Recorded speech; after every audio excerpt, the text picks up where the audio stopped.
ते वाघमारे ह्याच्यावरती उत्तर द्यायला तयार नाहीयेत. अर्थात आताच्या सरकारने हा वाघ कधीच मारून टाकलाय, त्याच्यामुळे त्यांच्याकडनं काही अपेक्षा नाहीयेत. परंतु ही कोणती प्रथा आणि हे कोणत्या गोष्टी या महाराष्ट्रामध्ये चालू आहेत आणि निवडणुकीच्या तोंडावरती रोजच्या रोज हे कायदे बदलत आहेत, हा काय प्रकार आहे? मला असं वाटतं की पत्रकार म्हणून तुम्ही देखील ह्या गोष्टींचे प्रश्न त्यांना विचारले पाहिजेत, जनतेने पण विचारले पाहिजेत की हा काय प्रकार सुरू आहे तो. आणि म्हणजे सरकारला जी गोष्ट हवी आहे ती गोष्ट करून देण्यासाठी म्हणून निवडणूक आयोग आहे का? त्यांना ज्या काही सुविधा हव्या आहेत आता सरकारला त्याच्यासाठी म्हणून आता निवडणूक आयोग काम करतंय का?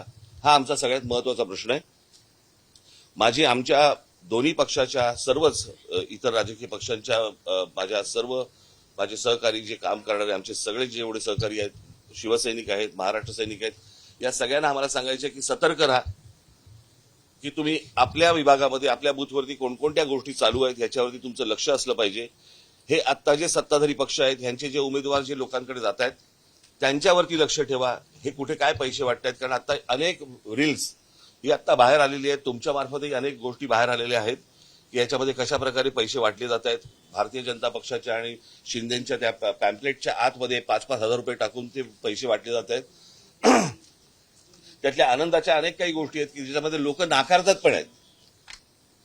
ही पण एक आनंदाची गोष्ट आहे.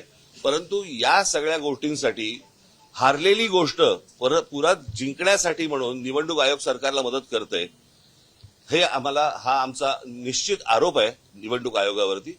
आणि मला असं वाटतं की जनतेने आणि शिवसेना आणि महाराष्ट्र नवनिर्माण सेनेच्या पक्षातल्या सर्व आमच्या सहकाऱ्यांना महाराष्ट्र सैनिकांनी आणि शिवसैनिकांनी सतर्क राहावं एवढंच फक्त सांगण्यासाठी आज तुमच्यासमोर आलो.